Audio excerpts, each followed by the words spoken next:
Darlinghouse, the CEO of Ripple, for a first on CNBC interview. Brad, welcome. Good to have you with us. And this is an interesting story. I'm going to pick up where Kate just left off, which was the idea that investors may have thought that in buying XRP, they were buying a security that gave them shares or some ownership in Ripple. Why is that wrong on its face? Well, first of all, Tyler, thanks for having me. I think this is an important issue. And I think there has been confusion out there. Ripple, the company, as Kate introduced, we have shareholders. We've raised capital from venture capitalists, from actually institutions, and even banks like Standard Chartered is a shareholder. XRP is a separate thing altogether. It is a currency that trades in the marketplace. In the last 8 years, over $1 trillion of the currency has traded.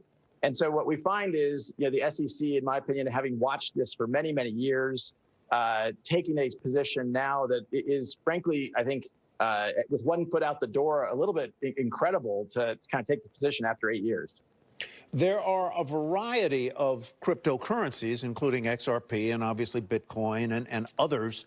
Why do you think the SEC is it something in the structure of your business that makes the SEC concerned that there may be a securities violation of some sort in here? What's different about the way you are structured that would cause them to potentially file a suit? Well, about 2.5 years ago, a little over 2.5 years ago, the SEC came out proactively and said they did not view Bitcoin as a security. They viewed it as a commodity or currency. Shortly thereafter, they came out and said Ether, the second most valuable cryptocurrency, is also not a security. They then have spent the last 2.5 years going after kind of enforcement by saying that certain initial coin offerings were securities offerings. Actually, I've spoken out in favor of that because I think in many cases those were, in fact. XRP, however, is almost undistinguishable from what is Ether in terms of its decentralization, in terms of the breadth of activity. It's traded on a couple hundred exchanges around the world.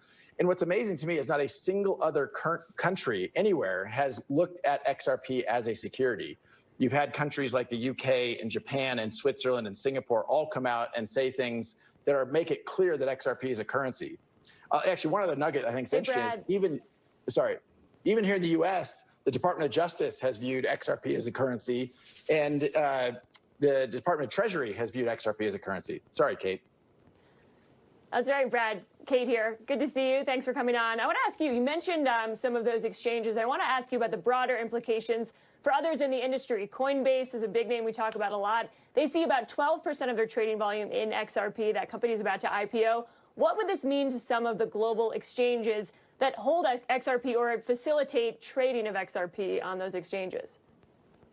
So about 95% of XRP trading happens outside the United States on exchanges around the world. And so that's outside of the United States SEC jurisdiction. For exchanges like Coinbase that are based here in the United States, one of the reasons why I view this as something that's broader than just, hey, what does this mean for Ripple and XRP? It's what does this mean for the crypto industry here in the United States? The SEC is really picking winners. They're saying there's a duopoly of Bitcoin and Ether are the two digital assets, the cryptocurrencies that will be not regulated by the SEC here in the United States. And it really, I think, sends an ominous sign for innovation around cryptocurrency in the United States. Picking winners in general has not been something the U.S. government should be in the business of doing. What will happen? And you mentioned before that Go ahead, Kate. Oh, sorry, Tyler. No, please, Kate.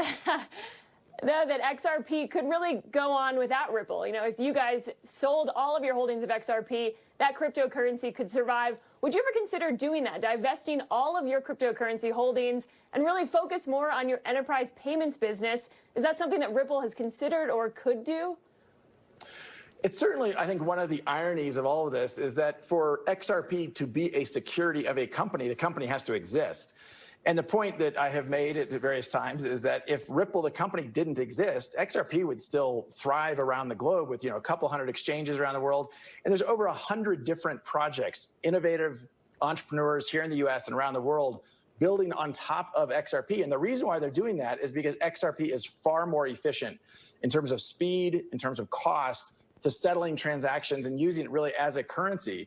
The power consumption has been widely reported a Bitcoin transaction is dramatically different and costs a lot more.